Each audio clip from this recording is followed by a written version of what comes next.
Hello everyone, very good afternoon to all of you. आज के इस वीडियो में मैं आपको कंपाइलेशन दे रहा हूँ 24 से लेकर 30 जून 2022 के करंट अफेयर का। ध्यान रखिए, ये कंपाइलेशन है पिछले हफ्ते जो कि करंट अफेयर नहीं आ पाए हैं, उसमें जो इम्पोर्टेंट करंट अफेयर है वो यहाँ पर मैं आपको देने की कोशिश कर रहा हूँ। इसके अलावा भी कुछ और क्वेश्चन अगर मुझे मिलते हैं तो मैं फिर से आपको डिलीवर कर दूंगा। साथ में मैं मैराथन लेके आने वाला हूँ। हो सकता है कि बचे हुए जो इंपॉर्टेंट क्वेश्चन हो वो मैं मैराथन में ही ऐड कर दूँ। पीडीएफ और टेलीग्राम दोनों का लिंक मैंने वीडियो के डिस्क्रिप्शन में दिया हुआ है, तो आप दोनों को वहां से अवेल कर लीजिए। तो आज का वीडियो शुरू करने से पहले बात करेंगे, पिछले वीडियो में मैंने आपसे एक क्वेश्चन पूछा था। क्वेश्चन ये था कि भारत में पहली बार कौन से राज्य ने जीरो बजट पेश किया है। तो इसमें कई सारे स्टूडेंट ने आंसर किया है महाराष्ट्र। तो जो लोग महाराष्ट्र आंसर कर रहे थे उन्हीं का आंसर सही है। देखिए, जीरो बजट का मतलब क्या होता है? ऐसा बजट जो आप नेक्स्ट बजट बनाते टाइम प्रीवियस बजट को आप जीरो कैलकुलेट कर लेते हो। अगर आपको नहीं समझ आया तो आप ऐसे समझ लीजिए। एक तो तरीका ये होता है, जैसे मान लीजिए आप 2023 का बजट बना रहे हो, तो इसके लिए आप 2022 के बजट को एनालिसिस करोगे और आप देखोगे कि हर मंत्रालय को कितने पैसे आवंटित किए गए थे और उसमें जितने पैसे की कमी है उतना पैसा आप 2023 में ऐड कर दोगे। तो पहले ये बजट चला करता था, लेकिन आज की डेट में इंडियन गवर्नमेंट और हमारे सारे स्टेट जीरो बेस्ड बजट पे कार्य करते हैं। अब ये जीरो बेस्ड बजट क्या होता है कि मान लीजिए आप 2023 का नया बजट बना रहे हो, तो आप 2022 के आधार पर उसे नहीं बनाओगे। आप 2023 में हर एक विभाग से नई इंक्वायरीज लोगे और साथ में गवर्नमेंट ये पता करती है कि हर एक विभाग में कितने रिसोर्सेज की ज़रूरत है। उस आधार पर पैसा नए सिरे से आवंटित किया जाता है। इसी को जीरो बेस्ड बजट बोला जाता है और महाराष्ट्र सरकार ने इसको सबसे पहले अप्लाई किया था। अब शुरू करते हैं आज का वीडियो। पहला क्वेश्चन है, अभी हाल ही में दुनिया की सबसे बड़ी फ्रेश वाटर फिश पाई गई है और ये जो फिश है इसका नाम है स्टिंगरे। तो ये कौन से देश में पाई गई है? ये मछली कंबोडिया में पाई गई है और इस मछली की जो लंबाई है ये 13 फुट है। 13 फुट लंबी मछली है। तो कहने का मतलब यह है कि इससे बड़ी भी जो मछलियां हैं वो सलाइन वाटर में पाई जाने वाली इससे पहले हमें पता थी, लेकिन मीठे पानी में पाई जाने वाली जो मछली है उसमें से सबसे बड़ी मछली यही स्टिंगरे मछली है जो कि कंबोडिया में पाई गई है। इसका वजन 661 पाउंड है, जो कि करीब किलो के हिसाब से 300 किलो बैठता है। और कंबोडिया की कैपिटल है फोमफेन। क्या बोलते हैं इसे? फोमफेन। और यहाँ पर करेंसी चलती है डॉलर और रियाल, दोनों ही यहाँ पर चलती हैं। अगला क्वेश्चन है, इनमें से ये कौन सा राज्य या यूटी भारत का 36वां राज्य या यूटी बन गया है जिसने one nation one ration card scheme को अप्लाई कर दिया है? तो ये है आसाम। और पूरे भारत में इस टाइम पर अगर स्टेट और यूटीज को मिला दिया जाए तो 36 ही हैं। तो कहने का मतलब यह है कि आसाम अभी तक का इकलौता बचा हुआ राज्य था जिसने one nation one ration card scheme को अप्लाई नहीं किया था और अब फाइनली कर दिया है। तो भारत में पूरे तरीके से अब अप्लाई हो चुका है one nation one ration card योजना। देखिए, इसका मतलब क्या है? इससे पहले जब आपका राशन कार्ड बना होता था, मान लीजिए आप बिहार के रहने वाले हो और आप महाराष्ट्र गए हो कार्य करने, तो महाराष्ट्र में मान लीजिए अगर आपको राशन की ज़रूरत पड़ रही है तो वो आपको राशन नहीं मिलेगा, क्योंकि महाराष्ट्र के अंदर महाराष्ट्र का ही राशन कार्ड चलेगा, जो कि आपके पास होगा नहीं, या तो आपको नया बनवाना पड़ेगा। लेकिन अब इसका फ़ायदा ये है कि आप पूरे भारत में किसी भी राज्य का अगर आपके पास राशन कार्ड है तो आप किसी भी दूसरे राज्य में अगर जाते हैं कार्य करने तो वहाँ पर भी आपको राशन की फैसिलिटी मिलेगी। और आसाम में इस टाइम पे हिमांता बिस्वा शर्मा की सरकार है और गवर्नर है यहाँ पर डॉक्टर जगदीश मुखी नागालैंड के भी गवर्नर हैं इस टाइम पे। अगला क्वेश्चन है, अभी हाल ही में उड़ीसा के पुरी में फोक फेयर का 20वां संस्करण किसके द्वारा इनॉग्रेट किया गया? तो इसका उद्घाटन विश्वेश्वर टूडू के द्वारा किया गया। और विश्वेश्वर टूडू कौन है? ये मिनिस्टर ऑफ स्टेट हैं ट्राइबल अफेयर्स और जल शक्ति मंत्रालय के। इतना ही नहीं, यहाँ पर 13वां कृषि फेयर 2022 भी इनॉग्रेट किया गया है और इसका उद्घाटन भी पुरी में किया गया। ये फेस्टिवल 5 दिन चला और इसका मेन मोटो ये था कि उड़ीसा में पाई जाने वाली जितनी भी ट्राइब्स हैं उनका कल्चर प्रमोट करना और साथ में गवर्नमेंट आने वाले टाइम में उनके लिए बेहतर योजनाएं लॉन्च करें। और उड़ीसा में इस टाइम पे नवीन पटनायक की सरकार है। यहाँ पे गवर्नर हैं गणेशी लाल। कौन है? गणेशी लाल। अगला क्वेश्चन है, हरियाणा के मुख्यमंत्री मनोहर लाल खट्टर के द्वारा एक किताब रिलीज करी गई है। इस किताब का नाम है अष्टांग योग। क्या नाम है? अष्टांग योग। ये किताब किसके द्वारा लिखी गई है? तो जो आपको पिक्चर में दिख रही हैं, इनका नाम है सोनू फोगाट। इन्हीं के द्वारा ये किताब लिखी गई है जिसका नाम है अष्टांग योग, जिसको मनोहर लाल खट्टर के द्वारा लॉन्च किया गया है। और इसको इंटरनेशनल योगा डे के दिन लॉन्च किया गया था, मतलब 21 जून को लॉन्च किया गया था। अगला क्वेश्चन है, ये कौन सा देश है जिसने 2021 में रिन्यूएबल एनर्जी इंस्टॉलेशन में टॉप किया है? तो पूरे दुनिया में अगर देखा जाए तो चीन रहा नंबर 1 पे। चाइना के अंदर 2021 में 136 गीगावाट के सोलर पावर प्लांट इनॉग्रेट किए गए हैं। मतलब एक तरीके से आप बोल सकते हो चाइना अकेले पूरे दुनिया भर में 136 गीगावाट बिजली का उत्पादन कर रहा है रिन्यूएबल एनर्जी से, जिसमें कि सोलर एनर्जीज भी हैं और आपकी विंड पावर प्लांट भी है, इन सारी चीज़ों को मिलाकर। सेकंड नंबर पे इसमें अमेरिका रहा है। अमेरिका ने 2021 में 43 गीगावाट का उत्पादन किया है। और तीसरे नंबर पे रहा है भारत। भारत ने 15.4 गीगावाट का उत्पादन किया है। तो भारत तीसरे नंबर पे है, अमेरिका दूसरे नंबर पे है, भले ही, लेकिन आप देख सकते हो गैप काफ़ी ज़्यादा है। अगला क्वेश्चन है, इंटरनेशनल ओलंपिक डे कौन सा दिन मनाया गया? तो ओलंपिक दिवस मनाया गया 23 जून को। और इंटरनेशनल ओलंपिक कमेटी की स्थापना 1894 में करी गई थी। आईओसी का हेडक्वार्टर है लाउसेन और इसके प्रेसिडेंट हैं इस टाइम पे थॉमस बैच। क्या नाम है? Thomas batch. और इस बार इंटरनेशनल ओलंपिक डे की थीम थी together for a peaceful world. ये दिवस इसलिए मनाया जाता है कि हम लोग खेलों की अहमियत को समझें। खेल एक ऐसा बहाना है जो कि कहीं ना कहीं दो लोगों को आपस में पास लाने का काम करता है। यही वो खेल है जो कि दो देशों के बीच में भी म्यूचुअल अंडरस्टैंडिंग को जनरेट करते हैं। तो अल्टीमेटली बहाना कुछ भी हो, लेकिन भले ही खेल के बहाने, लेकिन दो राष्ट्र एक दूसरे के आसपास आ जाते हैं खेलों की ही बदौलत। तो एक्चुअली इसका मेन मोटो ये होता है कि खेलों की इंपॉर्टेंस को समझना। अगला क्वेश्चन है, अभी हाल ही में श्रीलंकन गवर्नमेंट के द्वारा एक अमेंडमेंट किया गया है और इन्होंने ऐसी महिलाएं जो कि श्रीलंका से दूसरे देशों में कार्य करने या एम्प्लॉयमेंट के लिए जाना चाहती हैं, तो उनकी मिनिमम एज कितनी होनी चाहिए? तो अभी तक अगर बात करी जाए तो श्रीलंका में मिनिमम एज 18 साल होनी चाहिए थी। मतलब 18 साल से पहले कोई भी लड़की बाहर एम्प्लॉयमेंट के लिए नहीं जा सकती थी। लेकिन अब श्रीलंकन गवर्नमेंट ने इसको बढ़ाकर 21 साल कर दिया है। तो आम भाषा में आप ऐसे समझ लो, श्रीलंका से कोई भी महिला कम से कम 21 साल की जब तक नहीं होगी तब तक वो देश के बाहर एम्प्लॉयमेंट के लिए नहीं जा सकेगी। ऐसा इसलिए किया गया है कि अनदर कंट्रीज़ में एम्प्लॉयर के द्वारा जो महिलाओं का एक्सप्लॉयटेशन किया जाता है और बहुत सारे विमेन एब्यूज़ के केसेस।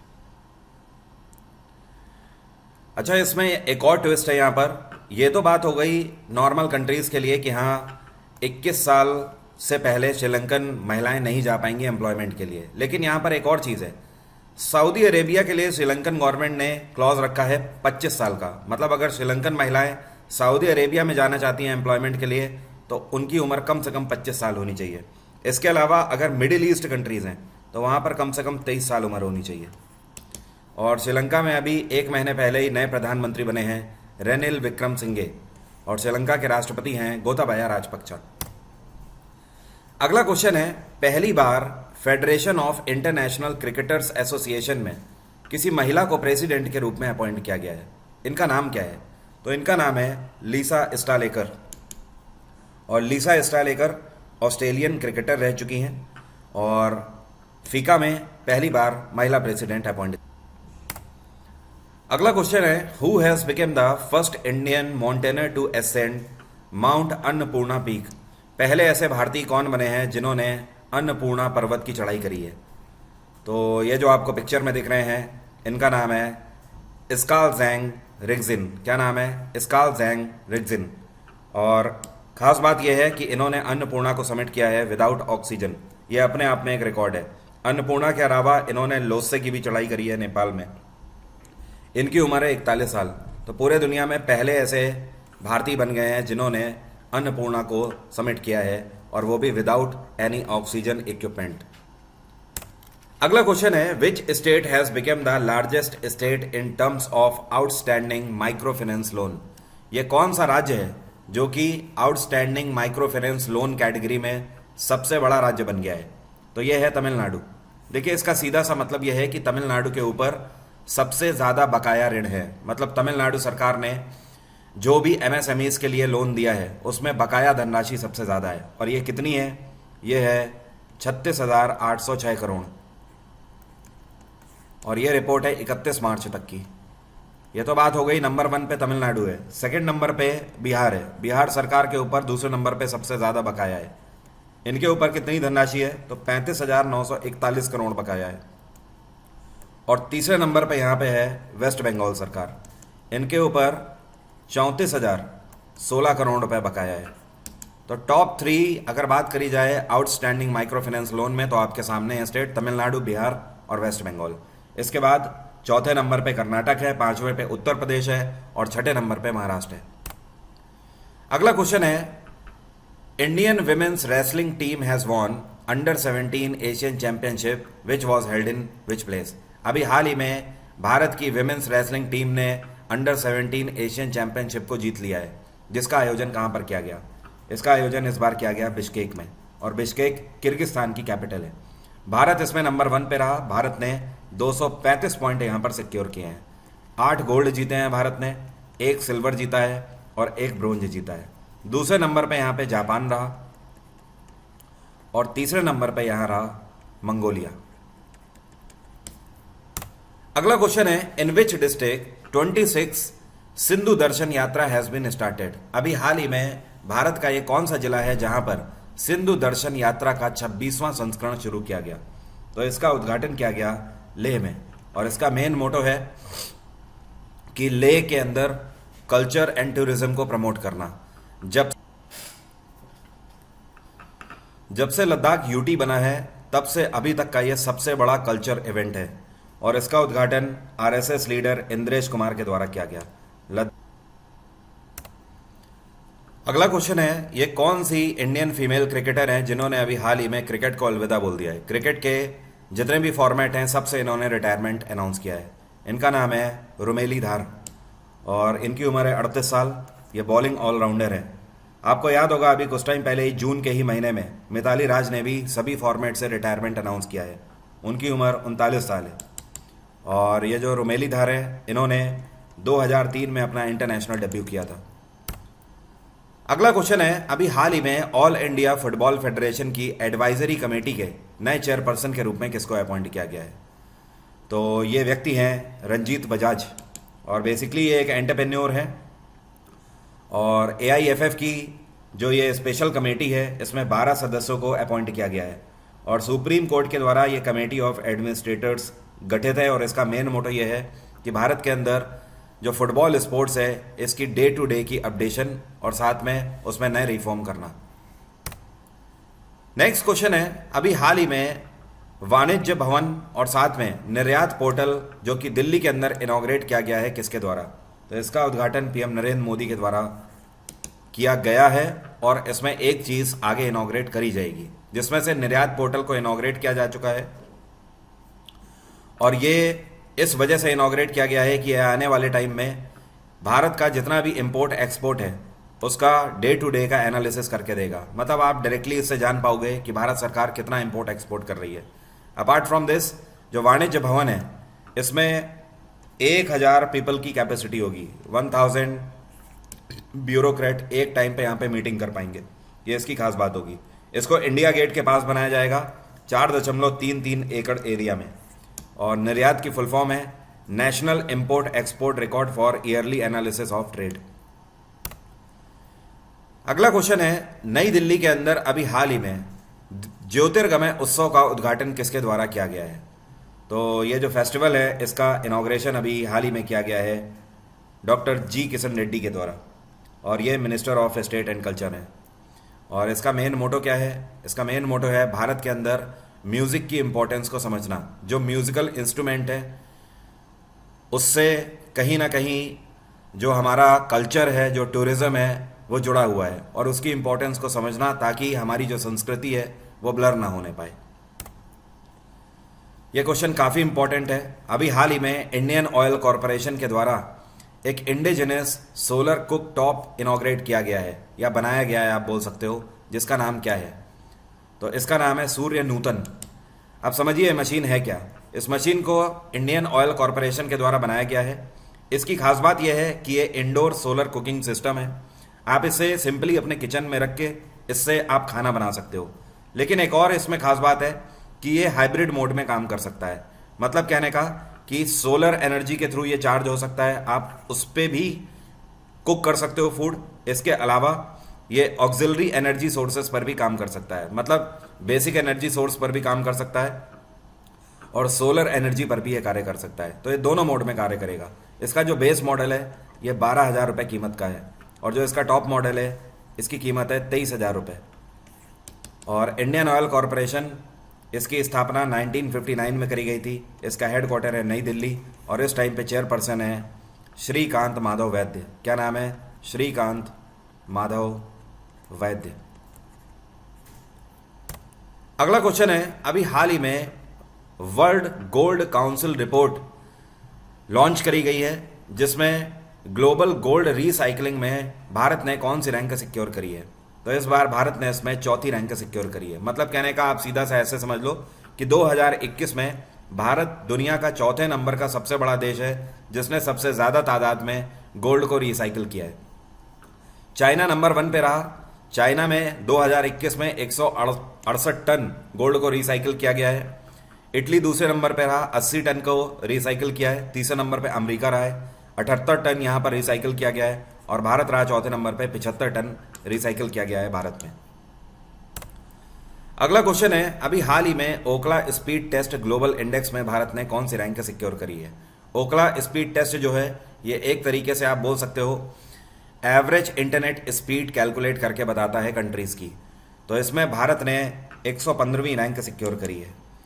और भारत में जो रिकॉर्ड हुई है ये स्पीड, ये हुई है 2021 में 14.19, 2021 से 22 के सत्र में। अगर देखा जाए अप्रैल तक तो इतनी थी, फिर ये मई में बढ़कर हो गई 14.28 Mbps। तो ये एवरेज की बात हो रही है। वैसे तो आप प्लान ले सकते हो 100 Mbps का ही, लेकिन एवरेज की यहाँ पर बात हो रही है, ठीक है। तो एवरेज अगर देखा जाए तो ये था आपका अप्रैल तक का 14.19 और 14.28 था मई तक का, ये डेटा है। इसमें टॉप करने वाले देश कौन से हैं? तो नॉर्वे एक हो गया और दूसरा हो गया सिंगापुर। इन्होंने टॉप किया है। नॉर्वे और सिंगापुर में जो स्पीड आंकी गई है इंटरनेट की डाउनलोड स्पीड, ये 129.40 Mbps है, जो कि भारत से कहीं ज़्यादा है।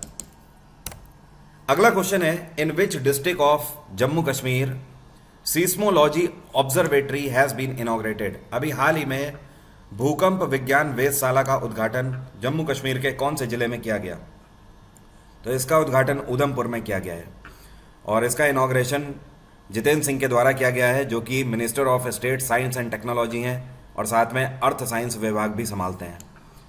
और जम्मू कश्मीर में यह तीसरा सेंटर है जो कि भूकंप की तीव्रता को नापने के लिए इनॉग्रेट किया गया है और इसकी कीमत है 20 लाख रुपए। 20 लाख की मदद से इसको खोला गया है। और आने वाले टाइम में आपको पता है अगले 4 महीने में भारत सरकार के द्वारा भारत में 1-2 नहीं बल्कि 152 अर्थक्वेक ऑब्जर्वेटरी इनॉग्रेट किए जाएंगे। मतलब इसी तरीके की 152 वेधशालाएं पूरे भारत में डिफरेंट जगहों पर बनाई जाएगी। नेक्स्ट क्वेश्चन है, United Nations public service day कौन से दिन मनाया गया? यह दिवस 23 जून को मनाया गया। और थीम ध्यान रखिएगा, वैसे ये इतनी बड़ी थीम पूछी नहीं जाती है, बट स्टिल एक बार रीड आउट कर लेते हैं कि हाँ अगर कभी पूछ भी दी जाए तो आप आंसर लगा सकें। इस बार की थीम रही बिल्डिंग बैक बेटर फ्रॉम कोविड-19, enhancing innovative partnership to meet the sustainable development goal. अगला क्वेश्चन है, ये कौन सा एयरपोर्ट है जो कि भारत का पहला ऐसा एयरपोर्ट बन गया है जिसे पूरे तरीके से हाइड्रो और सोलर एनर्जी के बेसिस पर रन कराया जा रहा है? तो ये है दिल्ली का इंदिरा गांधी इंटरनेशनल एयरपोर्ट, जिसको IGI एयरपोर्ट के नाम से भी जाना जाता है। इसका मतलब ये है कि दिल्ली का जो IGI एयरपोर्ट है ये पवन चक्कियों और सोलर एनर्जीज दोनों की मदद से चलाया जा रहा है पूरे तरीके से। ध्यान रखिएगा, अगर आपसे पूछा जाए कि भारत का पहला ऐसा एयरपोर्ट कौन सा है जो कि 100% सोलर एनर्जी बेस्ड है, तो ये है कोचीन एयरपोर्ट। कौन सा?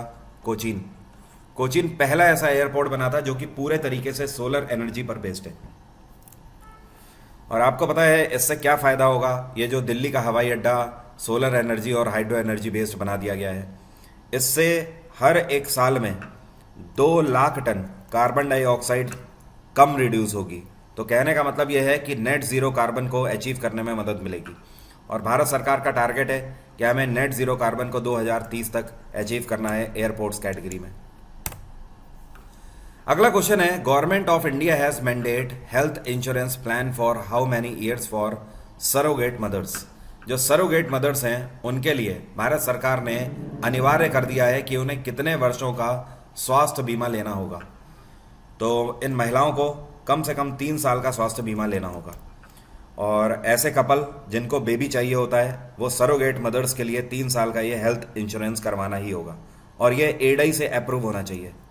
एडई, जिसको फुल फॉर्म के रूप में अगर हम देखें तो इसको बोलते हैं insurance regulatory and development authority of India. और ये पूरे तरीके से मिनिस्ट्री ऑफ हेल्थ के अंतर्गत कार्य करता है और जिसके मिनिस्टर हैं इस टाइम पे मनसुख मांडवी। अगला क्वेश्चन है, 2023 में होने वाली G20 मीटिंग्स की अध्यक्षता भारत का कौन सा राज्य या स्टेट करेगा? तो इस बार इसकी अध्यक्षता जम्मू कश्मीर करेगा। G20 की जो मीटिंग्स होंगी जो 2023 में, उसको जम्मू कश्मीर में समापन किया जाएगा। और इसके लिए जम्मू कश्मीर गवर्नमेंट ने 5 सदस्यों की एक हाई लेवल कमेटी का गठन भी किया हुआ है जो कि इसके लिए पूरे तरीके से कोऑर्डिनेशन करेंगे। G20 एक ऐसा ग्रुप है जहां पर 19 देश हैं, ये वो 19 देश हैं और साथ में एक है यूरोपियन यूनियन। इन सभी को मिलाकर ये G20 कहलाता है। G20 का हेडक्वार्टर है मैक्सिको। अगला क्वेश्चन है, अभी हाल ही में गुजरात में जो गिफ्ट सिटी है, गिफ्ट सिटी का आपको फुल फॉर्म पता है? इसको बोलते हैं Gujarat international finance technology city.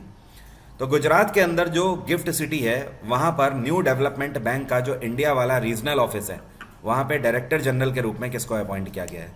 तो ये भारतीय मूल के हैं doctor DJ Pandian. He has been appointed as director general of NDB's India regional office. और NDB जो न्यू डेवलपमेंट बैंक है, ये ब्रिक्स का बैंक है। किसका? ब्रिक्स का। ब्रिक्स का मतलब पता है ना आपको? ब्राज़ील, रशिया, इंडिया, चाइना और साउथ अफ्रीका। NDB की स्थापना 2014 में करी गई थी। इसका हेडक्वार्टर है संघाई। अगला क्वेश्चन है, इंटरनेशनल विडोज डे कौन सा दिन मनाया गया? तो इंटरनेशनल विडोज डे मनाया जाता है कौन सा दिन? तो ध्यान रखिएगा, 23 जून को मनाया जाता है। और इस बार 2022 की इसकी थीम रही sustainable solutions for widows financial independence. International widows day इसलिए मनाया जाता है कि केवल भारत में ही नहीं, पूरे वर्ल्ड भर में हर एक देश के अंदर जो विडो महिलाएं होती हैं, कहीं ना कहीं फिनेंशियल डिपेंडेंसी इनके ऊपर होती है, जिसकी वजह से इनका जीवन उस तरीके का नहीं रह जाता है। ये खुद पर डिपेंड होकर नहीं जी सकती हैं। तो इसके लिए सरकार को आना होगा आगे और इनके लिए लगातार फिनेंशियल डिपेंडेंट, ये अपने ऊपर ही रहें या आप बोल सकते हो फिनेंशियली सेल्फ डिपेंडेंट रहें, उस बेसिस पर न्यू स्कीम्स लॉन्च करनी होगी। तो एक तरीके से आप बोल सकते हो विडोज को सशक्त करने के लिए यह दिवस अंतर्राष्ट्रीय लेवल पर मनाया जाता है। यह क्वेश्चन बहुत इंपॉर्टेंट है। अभी हाल ही में नेशनल इन्वेस्टिगेशन एजेंसी के नए चीफ के रूप में किसको अपॉइंट किया गया है? तो ये सीनियर IPS अधिकारी हैं दिनकर गुप्ता। दिनकर गुप्ता इससे पहले पंजाब के DGP रह चुके हैं। क्या आप मुझे कमेंट बॉक्स में लिखकर बता सकते हो पंजाब में इस टाइम पे गवर्नर कौन है? तो NIA यहाँ पर ध्यान रखिएगा, NIA के नए चीफ हैं IPS दिनकर गुप्ता। अगला क्वेश्चन है, who has become first tennis player to win 80 matches at each of 4 grand slam tennis tournament? देखिए 4 तरीके के जो ग्रैंड स्लैम होते हैं, जिसमें से Australian open, French open, Wimbledon हो गया और US ओपन। इन चारों में 80-80 मैच जीते हैं और इकलौते ऐसे पहले खिलाड़ी ये कौन बन गए हैं? तो ये हैं नोवाक जोकोविक, सर्बियन खिलाड़ी हैं, पहले ऐसे खिलाड़ी हैं जिन्होंने चारों ग्रैंड स्लैम में अलग अलग 80-80 मैचेस जीते हैं। अपार्ट फ्रॉम दिस अगर बात करी जाए इस साल 2022 के ऑस्ट्रेलियन ओपन की, तो इस बार पुरुषों में ऑस्ट्रेलियन ओपन जीता है राफेल नडाल ने और महिलाओं में ऑस्ट्रेलियन ओपन जीता है एस्ले बार्टी ने। और अगर बात करी जाए फ्रेंच ओपन की, तो फ्रेंच ओपन भी पुरुषों में इस बार राफेल नडाल ने ही जीता है और महिलाओं में इगा श्वेतेक ने जीता है। ठीक है, और अब विंबलडन चल रहा है तो देखने वाली बात होगी कि विंबलडन कौन जीतता है। अगला क्वेश्चन है, अभी हाल ही में एसबीआई इकोवैप के द्वारा एक रिसर्च रिपोर्ट जारी करी गई है। इसमें बताया गया है कि 2020 से 21 के सत्र में भारत में जो गरीबी है वो घटकर कितने प्रतिशत हो गई है। ये रिपोर्ट ये कहती है कि भारत में गरीबी घटकर 17.9% हो गई है। आपको बता दूं 2011 से 12 की इस रिपोर्ट में भारत में गरीबी 21.9% थी, जो कि अब सीधे सीधे 4% घट गई है एसबीआई इकोवैप रिसर्च रिपोर्ट के आधार पर। यह रिपोर्ट ये भी बताती है कि भारत में गरीब और अमीर के बीच का जो अंतर है, जिसको हम लोग बोलते हैं फिनेंस इनइक्वालिटी, ये भी पिछले 10 सालों में घटी है। एसबीआई की स्थापना 1955 में करी गई थी। इसका हेडक्वार्टर है मुंबई और एसबीआई के चेयरपर्सन है दिनेश कुमार खारा। अगला क्वेश्चन है, टोक्यो ओलंपियन रह चुके हैं, टोक्यो ओलंपिक्स में इन्होंने हिस्सा लिया था और ये हैं दीपक पुनिया। इन्होंने अभी हाल ही में U23 एशियन रेसलिंग चैंपियनशिप 2022 में कौन सा मेडल जीता है। इन्होंने ब्रोंज मेडल इस बार जीता है। इस बार के U23 एशियन रेसलिंग चैंपियनशिप में भारत ने टोटल 25 मेडल जीते हैं, जिसमें से 10 गोल्ड हैं। और साथ में ध्यान रखिएगा इसका वेन्यू रहा बिश्केक, किर्गिस्तान की कैपिटल बिश्केक में इसको आयोजित किया गया। दीपक पुनिया ने 86 केजी वेट कैटेगरी में ब्रोंज जीता है इसमें। अब आपसे आज का मैं सवाल पूछता हूं।